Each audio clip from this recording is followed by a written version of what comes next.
Hi, and welcome to another edition of Right on Rangers Live coming at you. We got top of the eighth inning, one down. We got runner on first base here, and we got Lopez up to bat. Lopez is 2 for 3 on the night, man. Nicky Lopez just keeps doing his thing. He is going to be retired here with a fly ball to left field. Unfortunately, great play, man. Outstanding play. And Rangers are going to get doubled off. Not what you wanted to see happen here to begin our show. That is for dang sure. Not, not the way we wanted to open the show with an embarrassing doubling off there. Kyle Higashioka, man, he's had a little bit of an up and down ball game, man. 2 for 3 on the night, and he's been on base 3 times. You've had some really questionable decisions not to challenge here and there in this ball game. Higgy, look, let's just kind of get right into it here. I know that maybe this is going to sound like antithetical or kind of ironic almost, but with a lot of these Rangers players that at the moment are on expiring contracts, and Kyle Higashioka is one of them on an expiring contract, the more performances they have like this, the better. Joc Pederson's in that mix. Jamie Newberg, he tweeted out today after Joc's home run, after the 11 pitch, AB to begin the game that culminated in a tank from Joc Pederson. Jamie Newberg tweeted out, this is just raising the trade value for Joc, basically. And I piggybacked off that and I said, this is absolutely the way. Look, whether the Rangers are in a playoff spot or not at the deadline, I think 1000% any player that you have on an expiring contract right now, Joc Pederson, Kyle Higashioka, you consider trading them. I said this already, I think in a previous show. The Rangers can still do well without Joc Pederson. Anybody that is gassing up Joc as this irreplaceable figure, regardless of the stretches that he's had, you take the risk in trading him and being able to fill his spot. If you can get something of value out of Joc at this point, I would be very comfortable with them trading him, even if they are a game or two out of a playoff spot. I think that you can fill the DH spot with Corey Seager, with Brandon Nimmo. You can fill the DH spot with other players you have on the roster. Now, I'd like to see the team replace and maybe do something in that direction. Maybe see if you can find a way to, again, upgrade the roster in other areas. But trading away the guy that only DHs against right-handed starters primarily, that is not a make or break for me. And with Kyle Higashioka, it's the same thing. I think when Danny Jansen gets back, you've got Danny Jansen on the 2-year or 1.5-year contract at this point. I don't think there's anything wrong with rolling with DJ and Elias Diaz the rest of the year. Higgy is not a scrub by any means, but I don't think Higgy is the key cog in winning a World Series title if you're still thinking that the Rangers have those kinds of aspirations. We got, by the way, Junis in the ball game, nobody out. He's going to face 8, 9, and 1 in the Blue Jays order here. So we're going to close this one out with you guys. The tarps off crowd is in full effect at the Rogers Center here in Toronto. There we go, man. Thursday night baseball. 3-0 count, though, to Jimenez here. Not a great start for Junis. And he is going to pump strike one. And now strike two, 3-2 count, bringing it all the way back. Yeah, look, Nicky Lopez has been very, very good, man. He's been very, very good. The base running has not been good, though. Base running has not been great tonight. My boy Alejandro Osuna, very, very poor base running decision. I actually don't mind the aggressiveness there with 2 outs on the Osuna single earlier in the game. I don't mind him being aggressive, but dude, you can't slow down. You can't stop yourself in the middle of the base path there between first and second, my guy. There's some growing pains there for sure. Osuna, by the way, just continuing to rake. I think he's 7 for his last 20 or 21 right now. He's got a 333 average in his last, I think, 23 or 4 plate appearances. Not too shabby. We'll forgive Osuna for the base running error, but definitely an error. Like I said, don't mind with 2 outs, right? With 2 outs, no harm, no foul. They're trying to stretch it from 1 to 2, but you can't just stop in the middle of the base pass. Nicky Lopez, I would love to see stay on the roster. Man, they kind of keep having these injuries bail them out of tough decisions. Like, Cody Freeman, fan of the show, friend of the show, Cody. He is going to be going on the IL, right? Back issues again. Freaking back issues for some of these guys in their early 20s, man. I feel bad for him. I hope it's not something that's going to continue to plague Cody down the stretch. He clearly just needs to shut it down for a little while.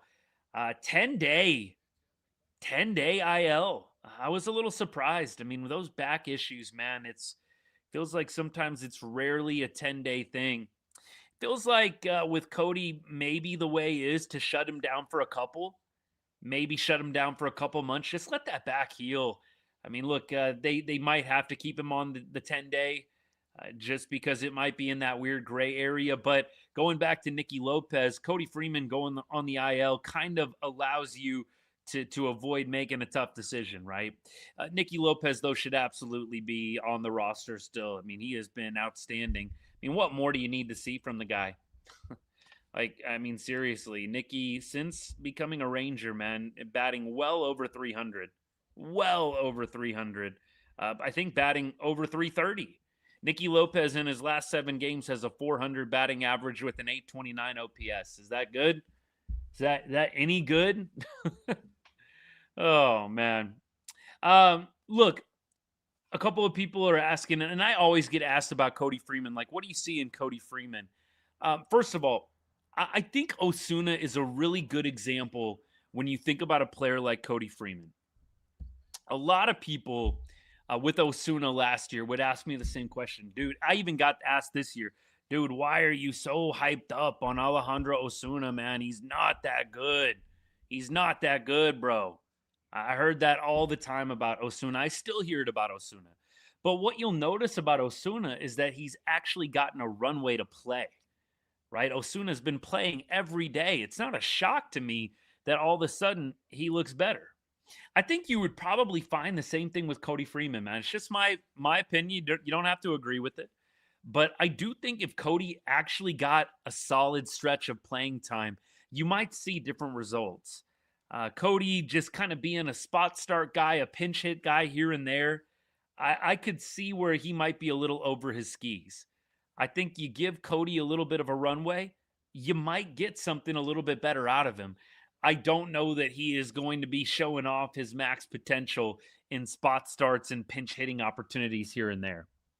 Just my 2 cents. I would agree, though. Cody has, he has not had sustained success in the major leagues.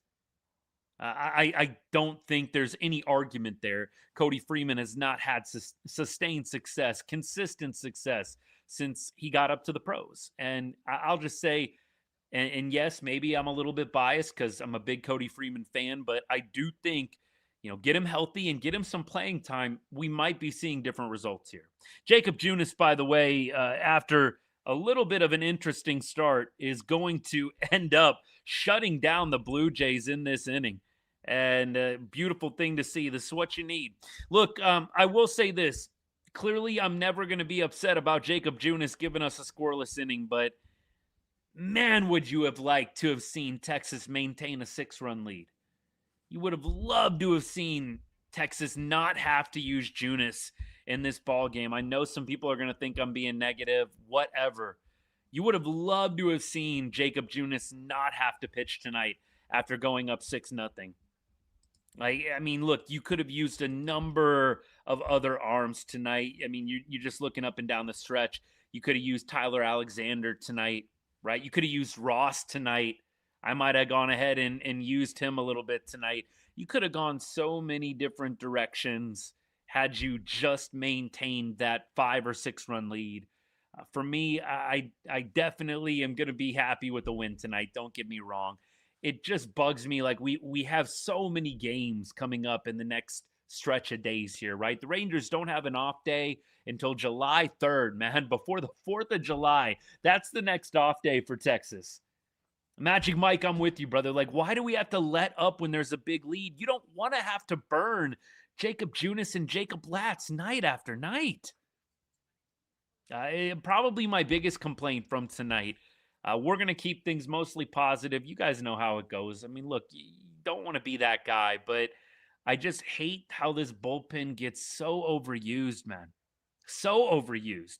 It's going to come back to get them if they cannot consistently keep their foot on the gas when they go up big.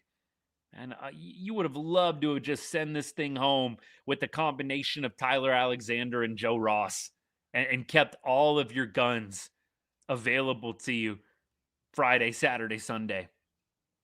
Gore going 7 innings was huge. I'm totally with you on that. I mean, if you would have only gotten 5 or 6 out of Gore, it would have been even, I mean, my point would have been even stronger. I mean, it's nice that you're only going to have to burn Junis and Latz tonight. I mean, shoot, I might consider in a 3-run lead, I might consider letting Junis finish this one and saving Latz. I don't know how we feel about that. I'm pretty sure they're going to go to Latz, but man, it would be nice if we could rally here, score 2, and sit Jacob Latz down. There's no need to bring Latz into a 4 or 5 run game. You can have him on deck ready to go, but man, I'd love to get 2 across here with the top of the order, and then you're not even at all worried about having to burn your best reliever. Jackson, yeah, overall, I'm happy with the Gore start. That 5th inning got a little rocky, but that's been the MO with Gore. You have like one really weird inning where he just totally loses the feel and his control, and a mess happens out of nowhere. Dude was cruising through his first 4 innings. The dude was absolutely lights out. And then, you just kind of lose the feel there in the 5th, and it starts getting really, really dicey really, really quickly. I mean, look, I will take this. Jackson, here's what I'll say. We could nitpick this Gore start. Gore has been terrible on the road. Yeah, has he had a couple of nice starts here and there? Yeah. By and large, Gore has been terrible on the road. I am 1,000% going to take a quality start from MacKenzie Gore any day when he's pitching on the road based on his past, based on the past starts in 2026 when he's away from Globe Life. You'll take this kind of start from MacKenzie on the road, away from home, any day, man. Burning the bullpen after game is definitely, yeah, exactly. I mean, look, Joc Pederson gets on here. Can we get a couple runs? Can we get a little, a little bomb here, maybe a little blast from Langford, from Seager, from somebody, just to give a little cushion and sit Jacob Latz down? You would love for Latzy not to have to come into this game. As much as we enjoy watching the man pitch, he's one of the most elite closers in the game at this point. More people need to be putting that kind of respect on his name because he is. I don't want to see Jacob Latz tonight. I would love to give him the night off. You're going to need him at some point in this series, in the Guardian series that's coming up after this. Joc Pederson, by the way, I guess that was challenged. Was that an ABS challenge? Oh, was it called strike? It was a strike, it looks like. Now he takes the walk, though. Let's see if Langford has got something left in the tank here. Man, Wyatt and Corey, they had that opportunity with the bases loaded earlier in this game.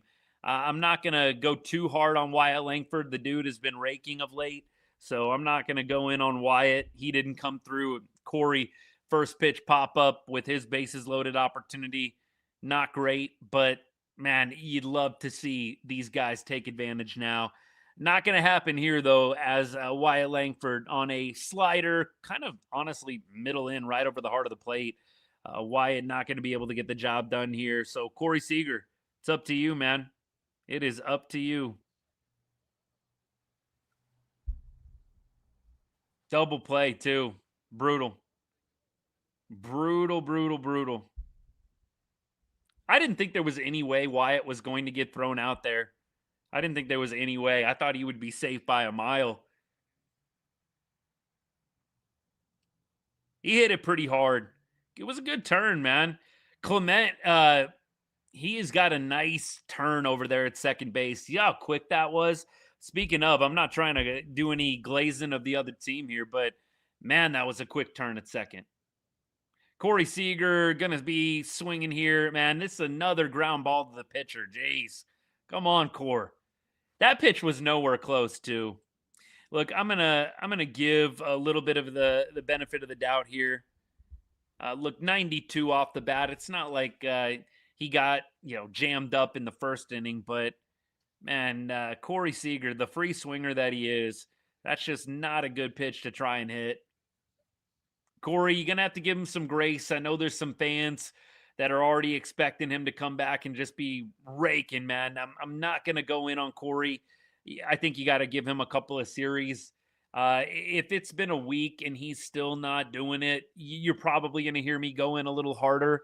I'm going to give him the Blue Jays series. I'm going to give him the Guardians series. That doesn't mean I'm not going to be disappointed when he doesn't come through, but you're not going to see me go full on melt when it comes to Corey Seager, probably until a week of play. He just has not had a good run of playing time. We're talking about Cody Freeman in the playing time. Apply the same thing here with Corey. The dude really hasn't been consistently playing in the past, month and a half. So let's give him a little bit of grace, but at the same time, man, the more he has these kind of games, I know he's walked twice. I don't think fans are going to be appeased with walks when it comes to Corey Seager. Yes, it's great that he's been on base a couple of times, no doubt. But I think fans want to see Corey Seager drive the baseball. I don't think they're going to have a lot of, cope for just the walking. I mean, that's me at least. I know that's probably maybe being a little harsh out the gate here, but man, that's how I feel. Got to start seeing Corey drive the baseball, man. Seager swinging like he's 5 years younger than he is. Probably needs to go in. I was saying on X, man, I was posting on Twitter, and somebody was talking about Seager and the body language. Yeah, I will admit, if I'm being totally fair, Corey, you're noticing some very Jonah Heim-esque body language from Corey. I do think that is a thing at this point. He pops up and you see the eyes roll back and the head throw back. It's a little Heim-esque, if I'm being completely honest. Now, I'm not saying it's to the extent that we would see out of Jonah at times, but yeah, I don't love the body language either from Corey. I'm not a big fan of what I'm seeing. I don't love it. I'll just say that. I'm not going to go nuclear on Corey, but the body language at times is a little Jonah Heim-esque for me. And I'm a fan of Jonah Heim and I'm a fan of Corey Seager, but it's just not all clicking right now for Corey. I actually threw out the suggestion, man. You wonder what he's thinking with the swing doctor. He's been with the same hitting coach for like 10 years. And, a part of you is obviously going to say, hey, look, man, a decade of pretty good success in the major leagues. Like, hey, just go ahead and leave it alone. But, man, you do wonder if he is potentially considering doing something different in the routine. Something different. No immaculate inning for Latzy, man. Dan, I think you jinxed that right away. Ernie Clement on first base pretty quickly here. All right, we got the heart of the order. Vladdy Jr.'s up right now. This could get interesting, y'all. Not what you want to see on a Thursday night. Man, you need this game. You need this game badly. I told you guys last night, could we just split? Could we just split this series? You win tonight. Man, that becomes such a nice possibility. I would love to see the Rangers win this game. You only have to win one more the rest of the way to split. I'll take my chances there. Obviously, you'd love to win this series. Tonight is so huge, man. You need this game bad. You cannot blow this game. McJay, do we have a McJay sighting in the house? Where have you been, brother? It's been a while. Maybe I've just missed you. My bad if I have, but it's good to see you, man. Well. Ninth inning drama for Texas. Never fails. Never fails. All right. Let's finish this one out. We got a 1-2 count right now.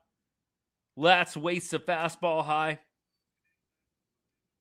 Latz has been, some of you guys are talking about his usage.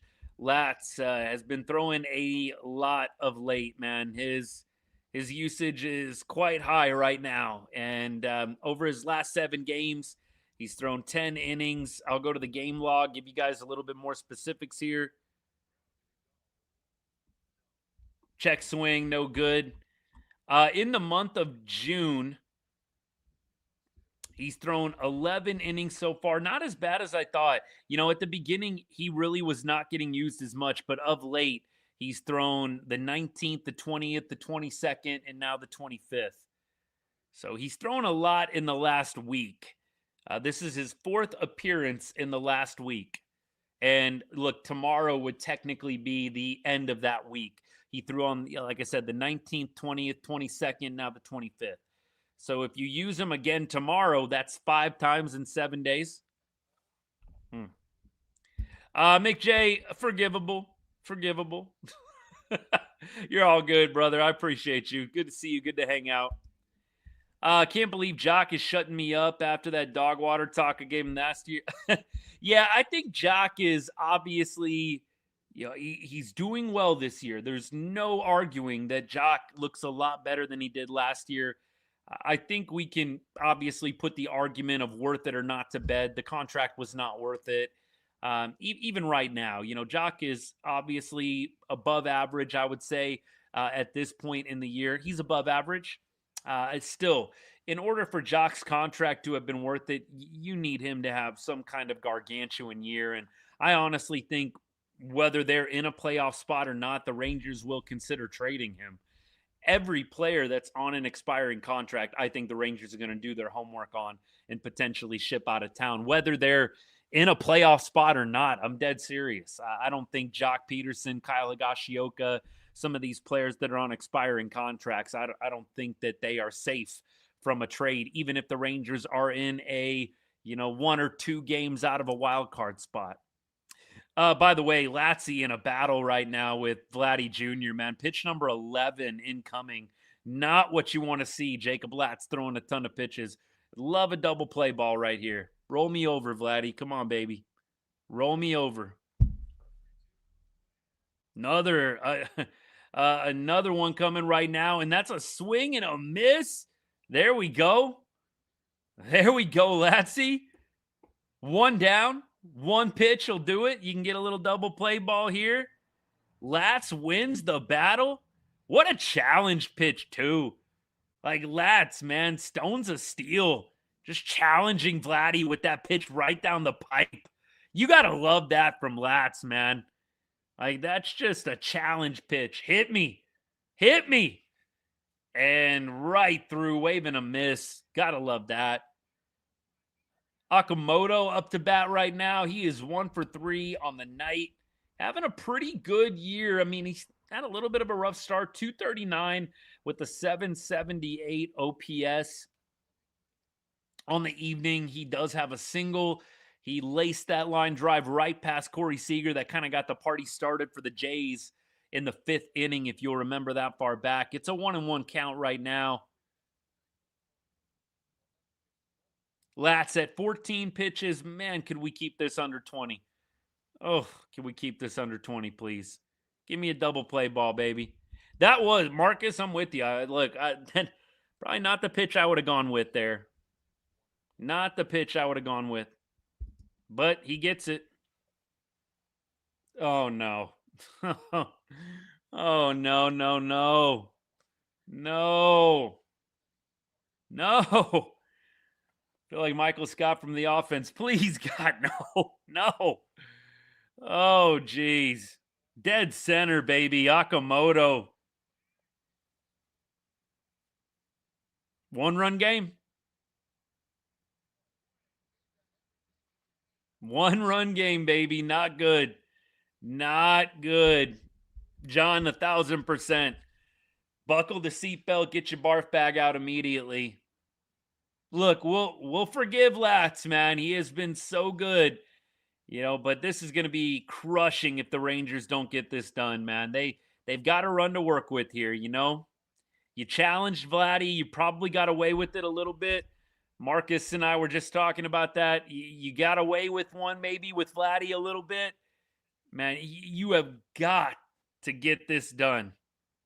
You were maybe putting him a little bit too over the plate. You look at the pitch selection there, man. That is right over the plate. Pretty much the same fastball that he threw to Vladdy Jr. Vladdy waved through it, man. A lot over the plate for Latsy right now. We got to figure this out. Come on. Richard, good to see you, man. I know. Look, I told you guys I was posting about this. Some of you guys were following me on Facebook. Some of you guys I know follow me on Twitter. Like, the Rangers are allergic to blowing a game wide open, man. Like, when it was 6-0, you could have gotten even one run across, made it 7-0, made it 8-0. Rangers are allergic to putting a ball game to bed. It's always got to be interesting. Skip will absolutely say he wanted that pitch back. Yeah, he wanted that pitch back. You know, but won't put anyone else out to dry, man. Like, call the offense out. Like, I know they've scored 6 runs. That doesn't matter. You've still got to execute. You've still got to get the runs across when you have the opportunity. Just because you scored 6 early doesn't mean that you're excused from scoring again. 5 unanswered runs. Yeah, Swolger, this is what we've been championing of late, right? I mean, it's going to matter later, not maybe right now, but later on when you have to use Junis and Lats this much to win ball games. And you can't ever have, I don't even want to say consistent, just like every once in a while, a blowout win. Like, it feels like every Rangers win is 3 runs or less, and you're always having to burn your best pitchers. Little tapper here. Lats is 1 out away. Come on now. Valenzuela, pinch hitter, coming in the game right now for Lukes. Valenzuela, 252, 774 OPS. Let's see what this guy's splits are against lefties. That's probably going to be important here. He does have an 800 OPS against lefties. Talking about Valenzuela, the pinch hitter for the Jays right now. He has, looks like 2 homers against lefties in 37 ABs this year. Not bad. Not bad. So he's got a little pop. Definitely hits lefties pretty well. Lat's going to have to do his best Houdini here to escape this one.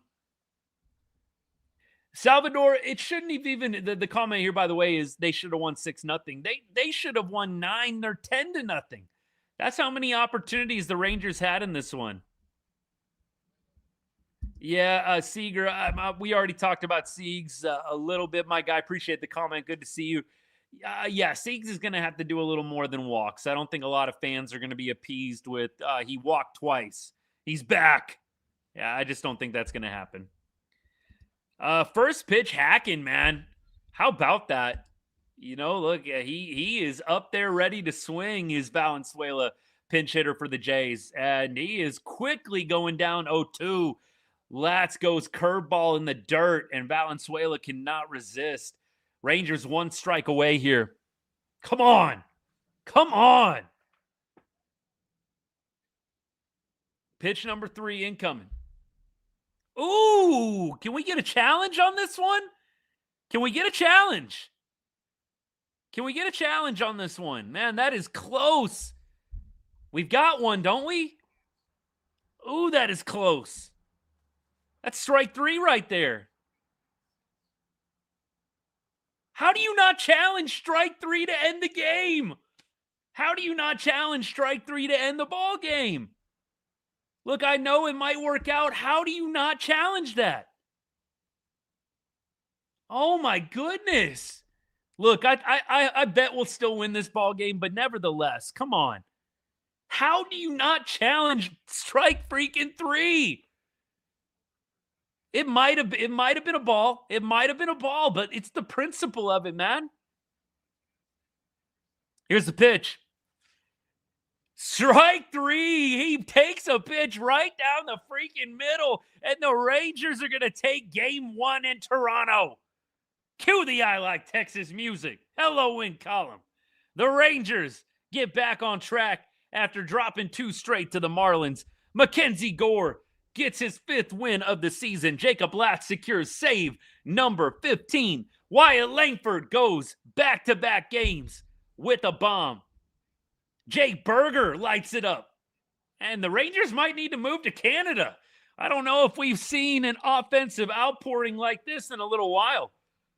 I mean, look, might need to consider the option. Seriously. It's off to a good start, y'all. We said, could we just get a split in Canada? Could we just split it? You're on your way winning game one like this. Okay, you got Evo throwing tomorrow. I don't want to put a ton of pressure on tomorrow's game. You've got your best arm that you're going to feature in this series throwing tomorrow before a Rocker game and a Cal Quantrill game on Sunday. You got to take tomorrow. Got to take tomorrow. It's an important ball game. I do not want to leave it up to, and no offense, I know some people are going to be clapping back at me, Kumar Rocker, the opener, Tyler Alexander. No, I'm not counting on that to keep working every single time. I'm also not counting on Cal Quantrill. I like Cal. You guys know I'm a Cal Quantrill truther. I don't want to leave splitting or winning a series up to that. Let's go ahead and let's get the series split secured tomorrow. It is big. You've got your best arm on the mound. MacKenzie Gore gave you an outstanding ball game today. And I've been tough on MacKenzie on the road. This was an outstanding start for him. We don't need to nitpick it, man. He has been awful on the road. ERA close to 6. And he comes out and gets the quality start. I don't want to see a lot of MacKenzie Gore hate tonight, man. I know we can definitely get better. Obviously, he has room for improvement. But, man, great start from him. I mean, you gave up runs in one inning. The wheels did almost fall off. That one inning could have gotten bad, but it didn't. He finds a way. Beautiful start from MacKenzie away from Globe Life. Got to give the man his flowers. Ethan, I'm with you on Lats. He's 100% gassed. They need to be able to really deliver that knockout punch. They had an opportunity today, bases loaded, Wyatt Langford up, Corey Seager up. They could not deliver the knockout punch. You got the win. Dylan, I'm with you. Good win. You have to take better advantage. A lot of people, a lot of apologists are going to say, they scored 6 runs. What more do you want from them? Again, I can't excuse you just because you score 6 early. We talk about this all the time with the Rangers offense. Score early and never score again. And that was what happened tonight. They scored early and they didn't care to score again. And they had opportunities. They have to get over this. And you can't just say, hey, look, they got 6 on the board. No, man, tonight's a great example of why you're not satisfied with 6 runs through 3 innings. You have to deliver the knockout blow, especially against a team like the Jays, man. They are a good team when they play at Rogers Center. I mean, look, they're good on the road, too. I know their record is 39-42. They've got talent, man. They're a talented ball club. I mean, we saw it last year, man. They made the freaking World Series. And look, they got rid of Bo Bichette, but they returned a lot of the same guys. You cannot be satisfied and sit back and chill just because you scored 6 quick runs. They've got to be better, man. Got to be better. Yeah, look, I'm with you on this, on Jake Burger. I've had to eat some crow with Burger. I was very, very tough on Berg early on. He's slowly developed into a solid player this year. I mean, look, I say slowly because he had some valleys, man. He had some ice-cold stretches, did Jake Burger. But it's hard to go against what you're seeing right now.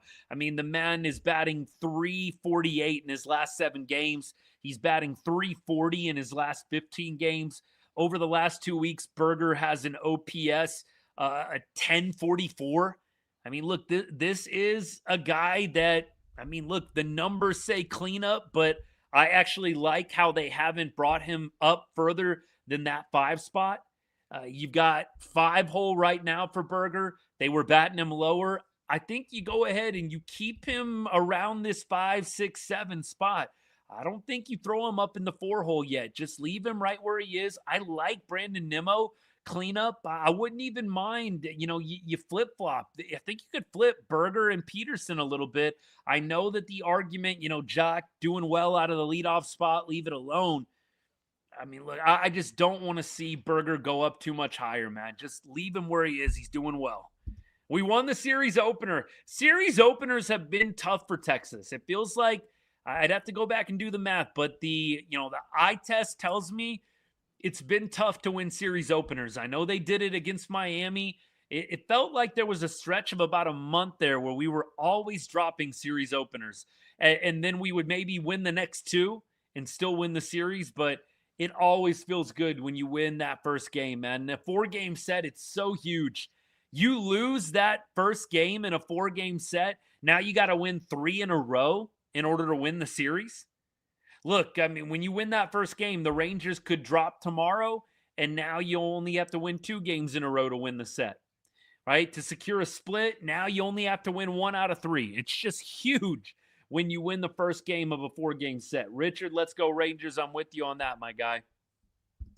Yeah, where are we at? I'll check out other games right now and see where we're at in the standings. So you've got Rangers, Mariners lost already. The A's won, so they are 39 and 42. Rangers also 39 and 42. Astros won, so pretty much you gain a little bit of ground on the Mariners. Everybody gains a little ground on the Mariners. That's fine. That's fine. Yeah, I don't love the Astros being in second, but I do love a win. I'm going to try and focus on the positive here. Going to try. Rangers, this is an impressive dub. It is. You had MacKenzie Gore going, who's been up and down on the road. You come out punching. You come out firing. Joc Pederson set the tone. He really did in that first at bat, man. 11 pitches. You culminate it with a bomb to put the Rangers up 1-0. Yes, sir. Nate, good to see you. Definitely agree. Gore did look solid tonight. Little rough in the 5th inning, but did well to limit the damage. That's really all you can ask for there. All you can ask for. 4-way tie for that 3rd wild card spot. Yep. Great win. I don't have a lot of negativity. Yes, I absolutely would have loved to have seen the Rangers tack on, and we've talked about that. But overall, just get a dub, and you did. I mean, the 2 negatives that I take away, if you want the room for improvement speech, you've got to take advantage. Even after you put 6 on the board, you've got to take advantage of walks and opportunities when you have them. No lead is ever 100% safe, especially in the 3rd or 4th inning, man. Game's not over. You got to keep on going. And then Rangers kind of hand in hand with that, they've got to find a way to stop overusing Lats and Junis. The wheels are going to fall off, man. And you don't want that. This has been such a good season, a breakout season for Lats, a really good year for Junis. The last thing you want is the wheels falling off in August because you overused these guys and ran them into the ground. So look, if you want my negative perspective, if you want the negative side of this, that's what it is. I want to see the Rangers not always win close games, 3 runs or less. I want to see them get out in front, really put their foot on a team's throat.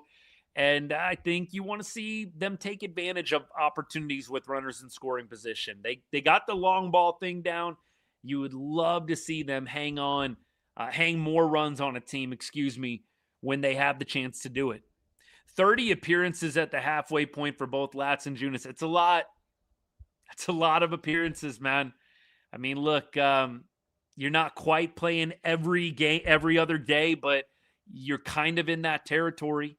You're playing a little less than every other day, basically. Complete game from Evo tomorrow would be huge. Look, the fact that we got 7 out of Gore, I think was really big tonight. If you would have only gotten 5 or 6 out of MacKenzie Gore, that would have been pretty brutal. That would not have been good.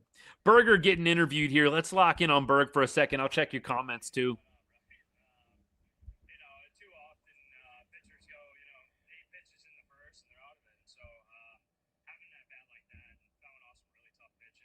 Talking about Joc.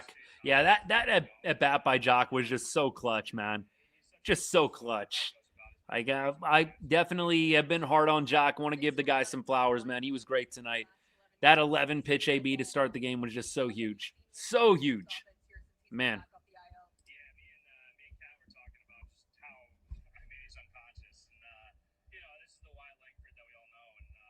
Talking about Wyatt right now. He's been hot, man. He has been hot.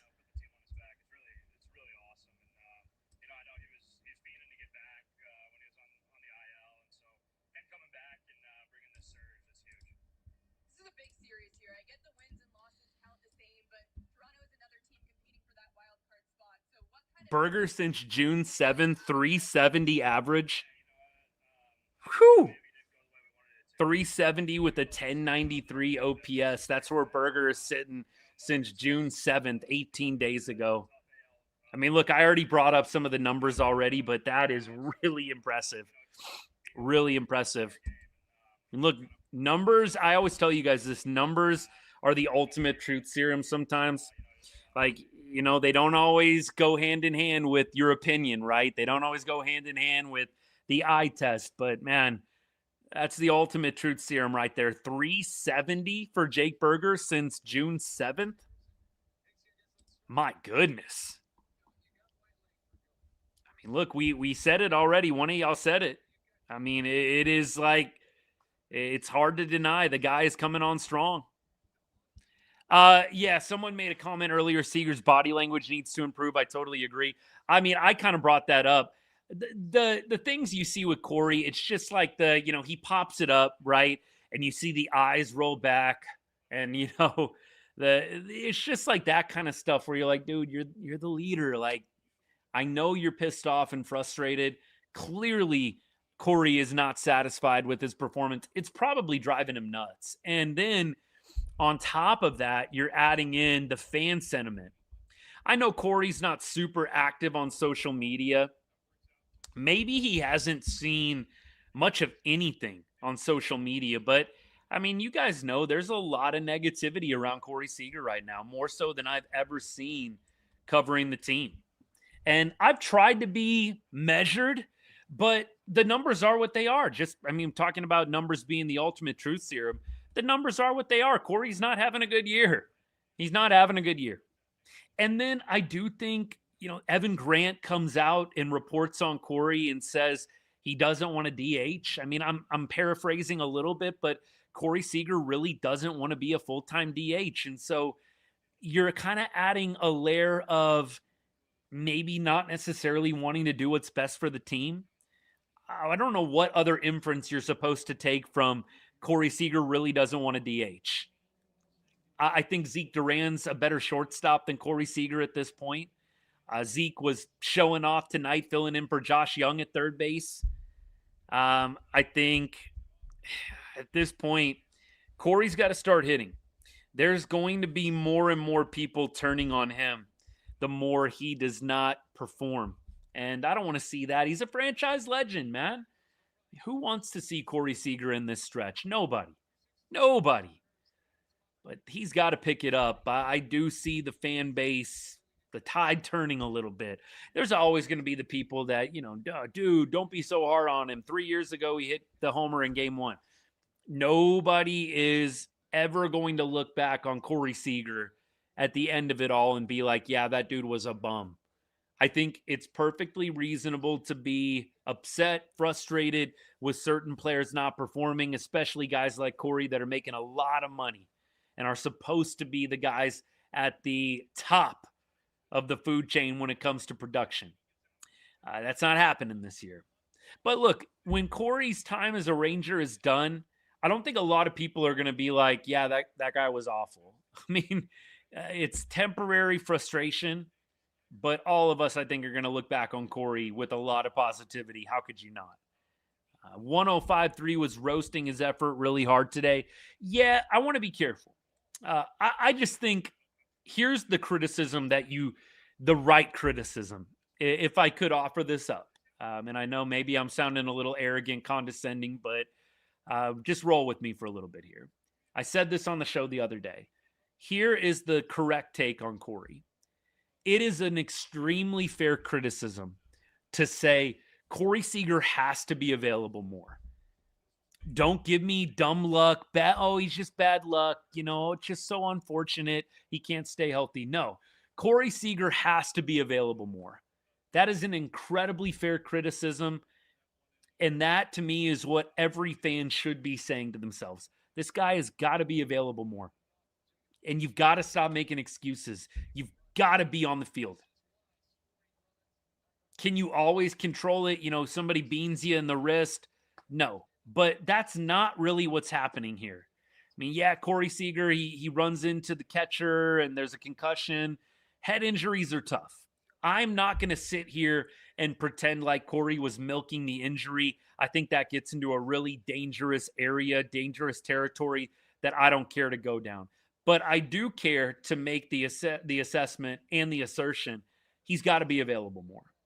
It's a very valid criticism of Corey Seager. He's got to be on the field more for this team. And so I'll say this, the 105.3, the fan stuff, I don't agree with all that. I don't agree with it.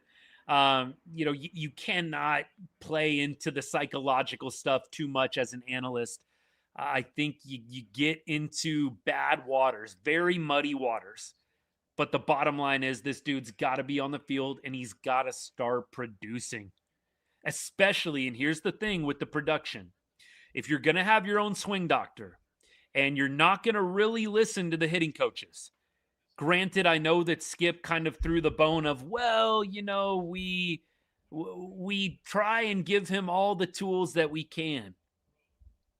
Basically, what I'm hearing is Corey Seager basically does his own thing with his own hitting coach.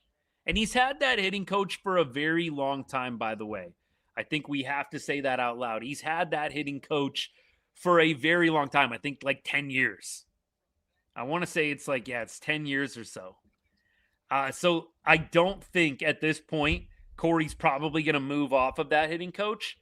But I do think when you're not listening to the team and you're kind of going your own way, I don't think that leaves you a lot of room for error. I think it opens you up to a lot more criticism when you're going your own direction, you got your own swing doctor, and things aren't going well for you. That's tough. And that is why I think the criticism is fair. But I would encourage you, if I could, stay out of the waters of, man, this dude just doesn't want to play. He doesn't want to play. He's milking it. I think you get into dangerous territory. There's a component of this where you have to kind of let things play out, man. Head injuries.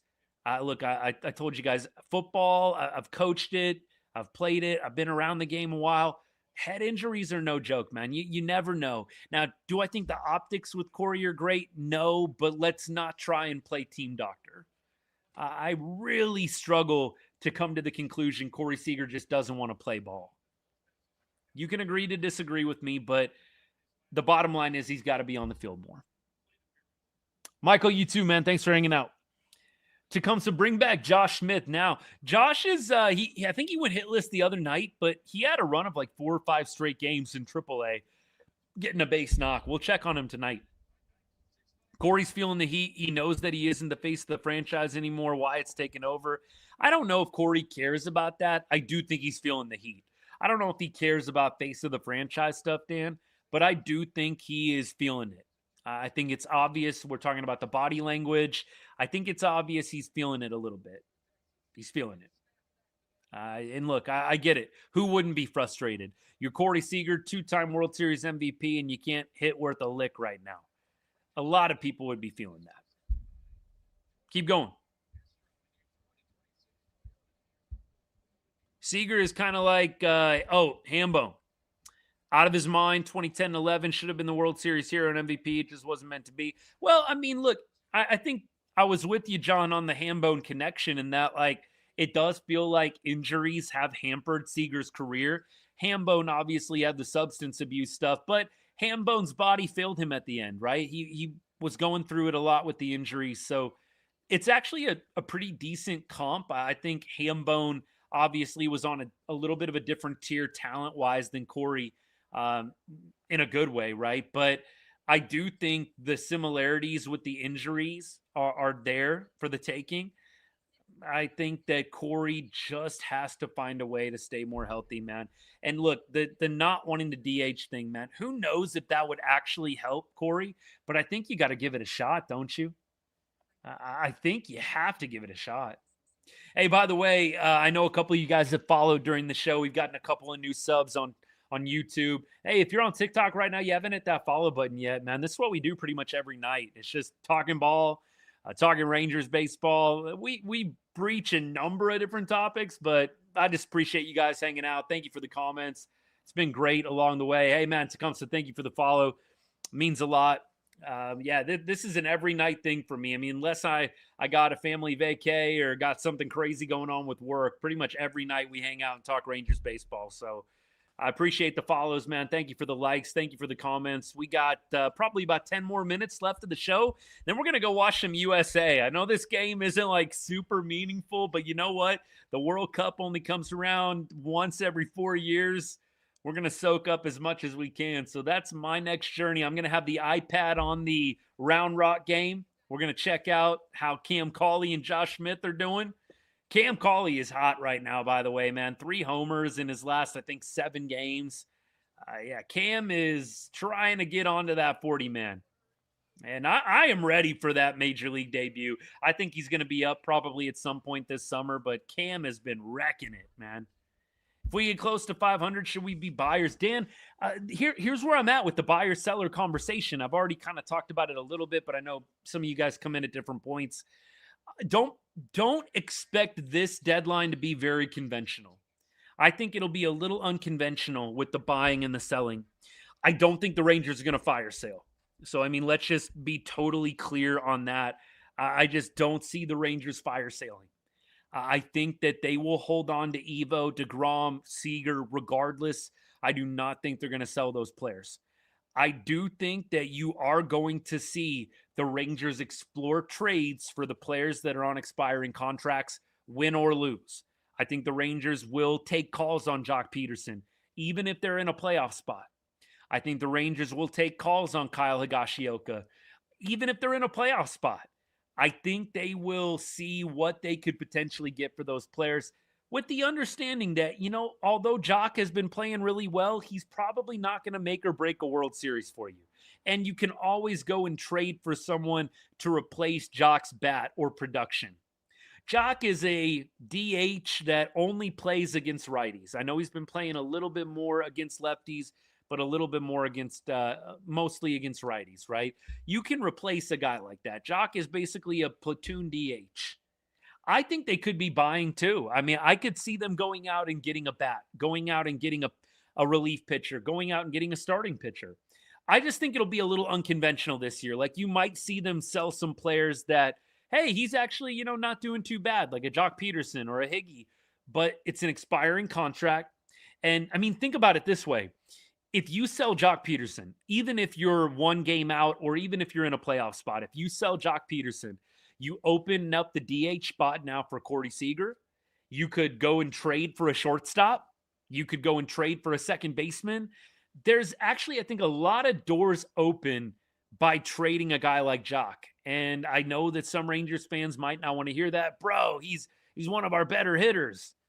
I mean, sure, but why wouldn't you at least explore opening up the DH spot for other players? Seager, Nimmo, you could have Berger do some DHing. You could have JJ do some DHing.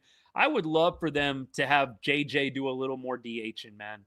I know that some of y'all probably think I'm a little bit too hard on him sometimes, but, JJ has been great with the bat, but, man, the defense – the base running, there's some things that I think are left to be desired. I wouldn't mind having JJ do a little DHing and get Zeke Duran down there at third base a little bit more. If you trade Joc, I think you just open up that DH spot so much more. Joc's been just as good against lefties this season. Let's check that out. I don't want to speak, without knowing the facts. Let's check it out. I feel like it's just the fact that he hasn't had as many opportunities because they have benched him a lot against lefties. Let's see where he's at with the splits. It's been a while since I've checked this out, so I actually want to take a look. Against lefties, oh, my guy. Look, the OPS is good. The OPS is good. But he's hitting 188 against lefties.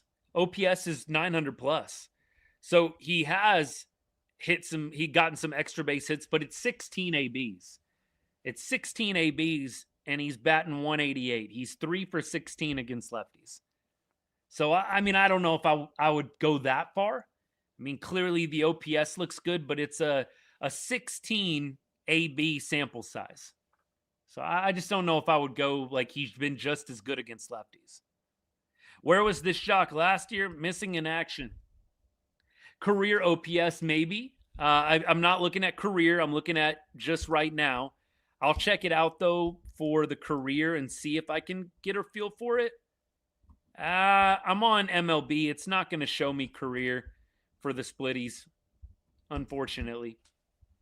Let's see. Nope, not going to do it. I'd have to go to Baseball Ref, and I don't want to do that right now. Griff, what's good, man? Hope you're having a good summer. Appreciate you stopping by, buddy. Foscue plays a lot versus lefties. Yeah, I mean, and even Foscue's number, it's a small sample size. Why does nobody talk about how good the Nicky Lopez pickup has been? Caden, if you go to my Twitter page, if you go to my X page, just at Right on Rangers, you will see a lot of Nicky Lopez love. And we have given Nicky Lopez some praise on the show already. Nicky Lopez is crushing it. As a Texas Ranger, we'll go to Nicky Lopez's numbers. They are insanely good. Like, this guy is a no-brainer to keep on the roster, but a no-brainer to continue to play against right-handers. Okay, so Nicky Lopez, in his time with Texas, 333 batting average. Okay, and mind you, this is in about 75 plate appearances. I mean, not a huge sample size, but not nothing, right? We were talking about Joc, small sample size, 16 ABs against lefties, 75 plate appearances here. Nicky Lopez, 333 average, 761 OPS. Very solid. For a guy like him, very, very solid, man. USA up already, 1-0, by the way. Did I see that in the comment section? Colts fan, what's good, man? Yeah, 1-0 already. Hello. Does Nicky eventually win the second base full-time spot? It's a possibility.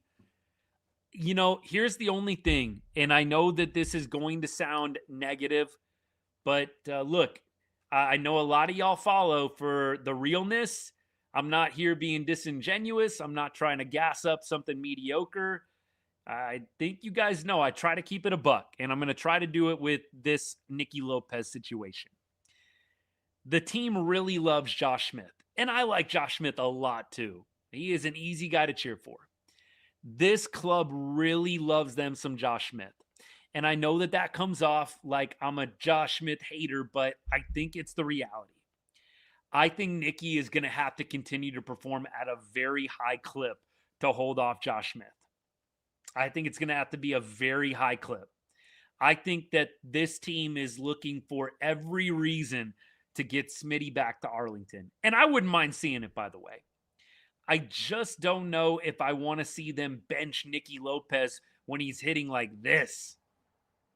But I do think, if Nicky dips down 250, 240, it's going to be easy to bring Smitty back on up. He's going to have to really be playing well, Nicky Lopez is, for a sustained period for them to not go to Smitty eventually. It's 1-1 now. Crap, man. Come on. No clean sheet.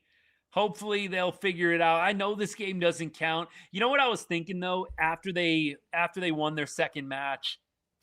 Like, man, you almost don't love that this game is meaningless. Like, you want to keep the mojo up.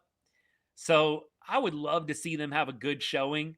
At least draw, maybe score a couple goals. I would love to see it. Yeah, Skip most certainly is not Bochy. That is most certainly true. Yeah, they love Josh Smith, man. And I know it comes off like I'm a Josh Smith troll. I really do enjoy rooting for Smitty. Some of you guys have seen I've posted about him, encouraging positive posts since he went down to the minors. I think he's a good dude. the club really likes him, man. They tried everything in their power to give him the keys to second base this year, and it just didn't work out. I'm going to listen in to Skip real quick. Well, I just thought we collected hits, we took our walks, and then, obviously the slug is nice. I mean, Berger and Wyatt, those are, real bats in the middle of the order, but I thought the other bats were really good as well. And, we just took what Gausman gave us.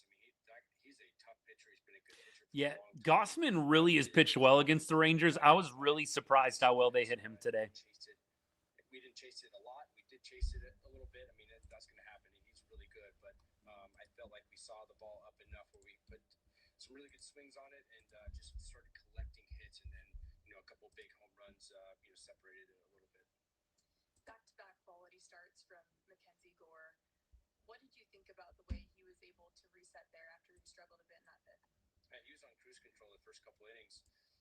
Fifth inning gave him some trouble. They put together some good at bats. He just got a little bit wild, quite honestly. Lost a little bit of feel of it. They put together a couple hits as well. But I think it's just he was around the zone and then locked it back in the sixth and seventh inning. With this long stretch, for him to give us 7 innings was huge. And again, the offense providing that cushion because talking about Gore, we're just listening to Skip Schumacher right now. If you're hanging out, like, what's Austin doing right now? Just listening to Skip real quick. Skip had good things to say about Gore. Tomorrow's matchup getting previewed now on the RSM post game.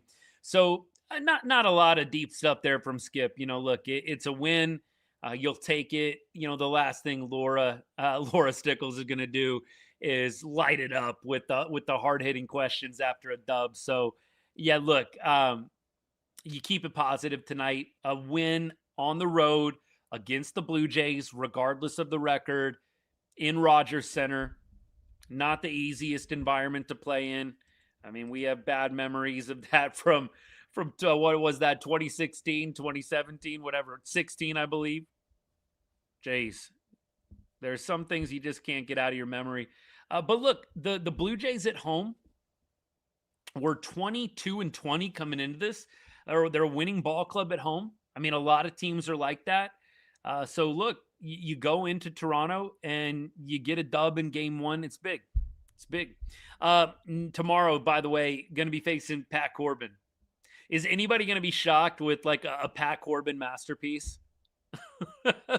I don't think anybody's going to be shocked by a Pat Corbin masterpiece because it is just like so Rangers, man. Like former players, just it feels like either rake or in this case, just dot us up, carve us up.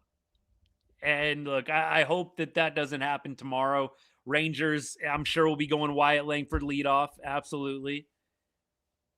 Foscue, I'm sure, will be in the lineup tomorrow. Probably will give Joc Pederson the day off.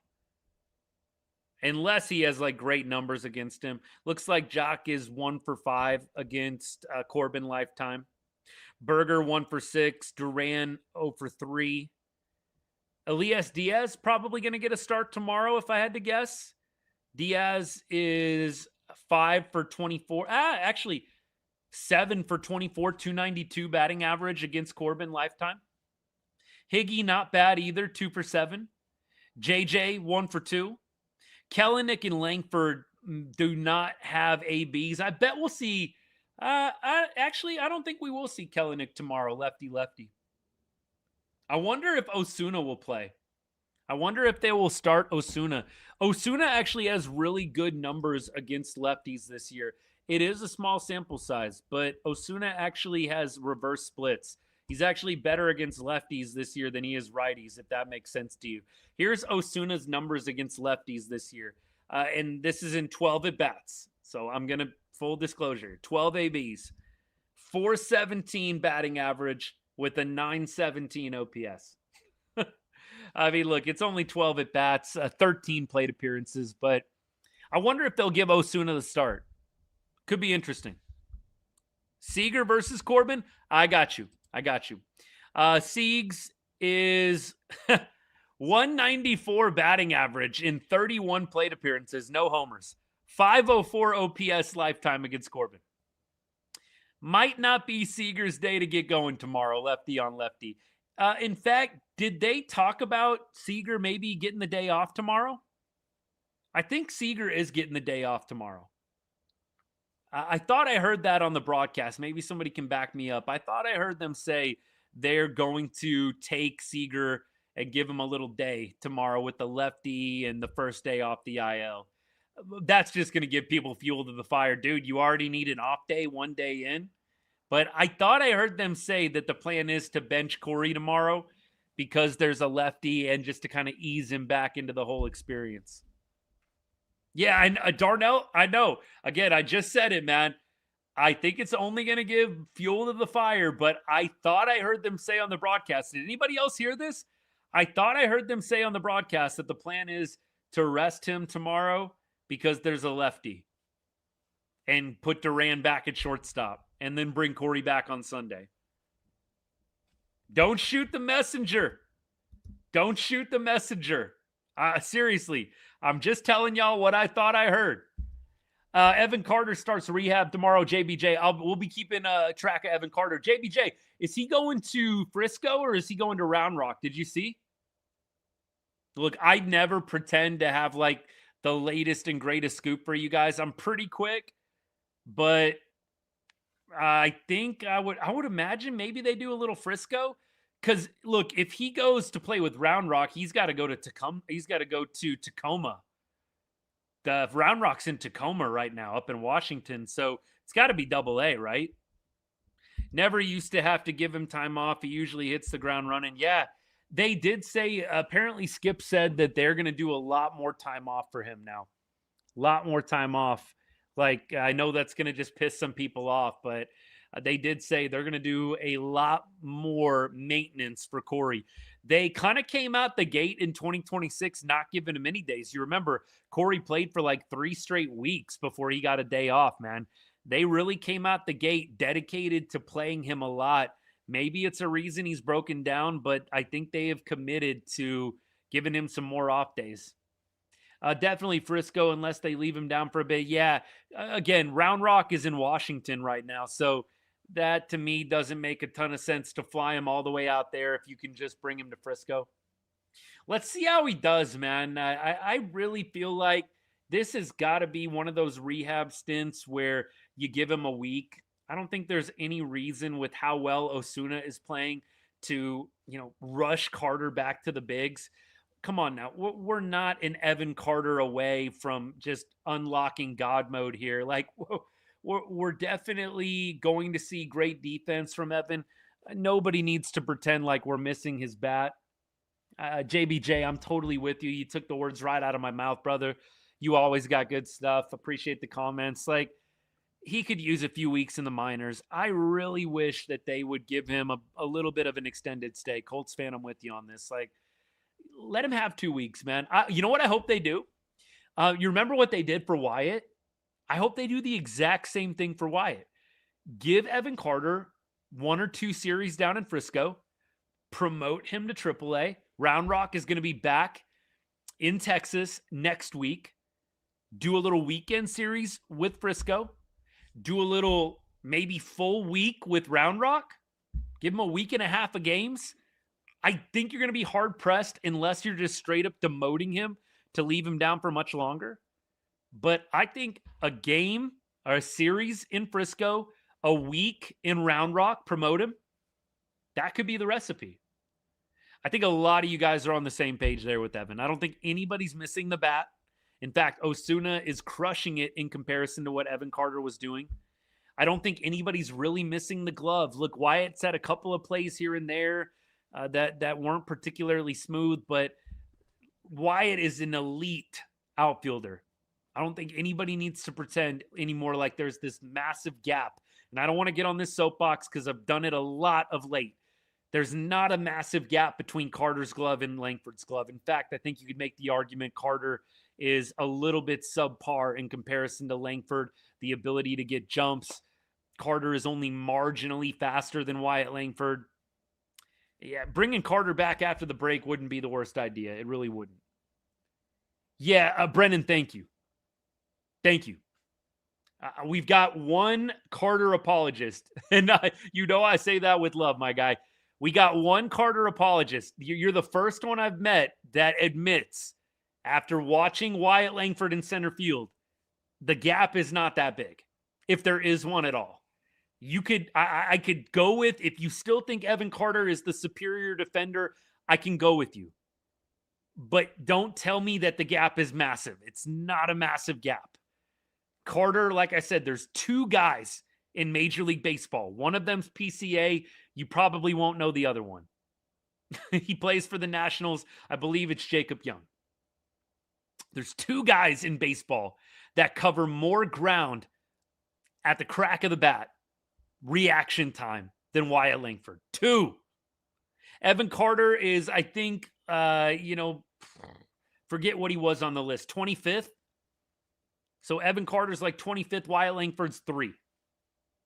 Carter's good. Nobody's denying he's got a good glove out there.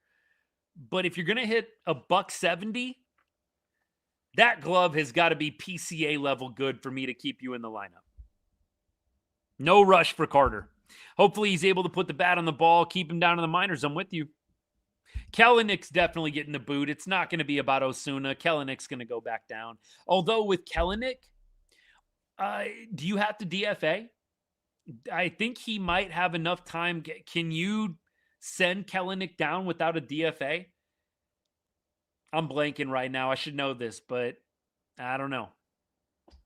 That might be a tricky thing. I don't think it's going to necessarily deter the team, but Kelenic does feel like the natural send down, or in this case, DFA. Kelenic has options. Let's look at Fangraphs. Fangraphs always displays. By the way, pro tip, if you ever want to know how many options a guy has left, Fangraphs always displays it. Pretty easy spot right there on the player profile. I always go there whenever I want to see how many options a guy has left. So Kelenic has no options, so you got to DFA him. So that is the tough thing, man. And would somebody pick him up? I think somebody probably would take a flyer on Kelenic. He has obviously flashed the glove a little bit, and he's got a little pop. He's got some pop. We saw that when he was with Seattle coming up. I think there's probably going to be a team that takes a flyer on him. So, I mean, let's see what happens with that. That may influence the club's decision. You can't send him to the minors. We'll see what happens. We will see what happens. I don't think Kelenic is good enough to stay DFA and maybe no one takes him. It is a possibility. It's a possibility. Yeah, maybe he does go back to the Mariners. That's a possibility too. All right, y'all. Evo tomorrow. Here are the numbers on Evo, by the way. We have got Evo versus Clement, 143 average. Jimenez, he has a 333 average, 4 for 12. Shortstop for the Jays. Vladdy crushes Evo, 444 average in 27 plate appearances. Vladdy's got 2 bombs off Evo. Evo's got to look out for Vladdy Jr. Alejandro Kirk, 7 for 14 with a bomb. So Kirk and Vladdy. Evo, be careful. Be careful, my guy.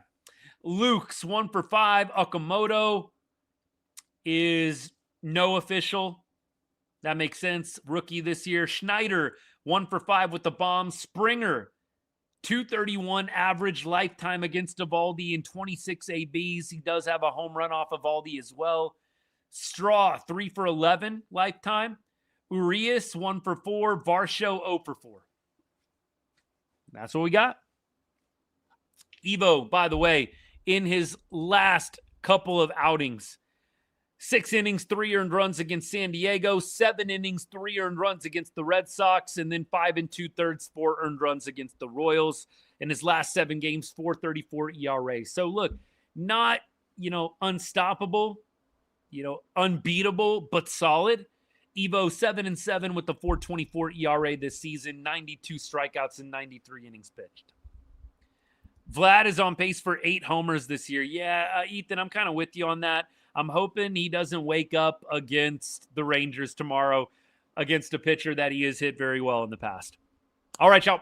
Hey, I know I've already mentioned this, but if you're hanging out, haven't followed yet, man, we'll be back doing this about the same time tomorrow. Rangers play, I think, the exact same time. It's 6:07. start for all y'all in Texas, 4:07 start for me out here on the West Coast. So, hey, hit that follow button. Come do it again. All right, come hang out again. I know we've already had a few people follow on TikTok. We've had a couple of people follow as well. Subscribe on YouTube and on Instagram. Thank you so much for all you guys. Hey, look, one last thing. I already mentioned this, TikTok. There's a couple of fake accounts that have been popping up using my profile pic. One of them stealing some of my videos. So, hey, if you run into that, just be careful. I just know I don't have any backup accounts. I don't sell sports betting picks. Please be careful out there, all right? I've already reported and tried to do my best, but if you get a follow request or, you get something, a DM, just check the handle, please. I am at Right On Rangers on all of my handles across all social media. And I only DM through the social media apps. I do use Discord for my members, paid members and paid subscribers. Discord, paid members, paid subscribers is the only other app that I use for messaging. Otherwise, DMs only. I think one of the fake accounts was starting like some Telegram, and that was what they were using as the medium to like sell picks to my followers. Just be careful, all right? Please be careful out there. Don't get scammed. I've already tried to do my best to get TikTok on it, but they're a little slow removing the accounts. So just word to the wise. Thank you to those of you that have told me about it. If you run into anything like that, if you have the time and can send me a DM with a screenshot, I'd greatly appreciate it. I want to protect my videos and protect my account and protect you guys too. I don't want anybody taking advantage of any of my followers. So thank you in advance, man. Appreciate that. I don't know, man. You know what? Maybe it is, but I think it's just a dude, seeing that, the page gets a lot of traffic and just looking to take advantage of people. It's sad, but that's what some people choose to do with their lives. God bless them. But be careful. All right. Hey, y'all, we'll see you tomorrow. Have a great rest of your Thursday night. We'll have a video out tomorrow in the morning or in the early afternoon. Thank you for all of you guys. Whoa, sorry about that. For all you guys that continue to like, to comment on those videos and to share them. The page, the account, the channel keeps getting bigger and bigger. Can't talk as a result of you guys and all the support, all the love that you show me and the work that I do here at Right On Rangers. So thank you again. Never take that for granted. All right. Have a good night. God bless and go Rangers.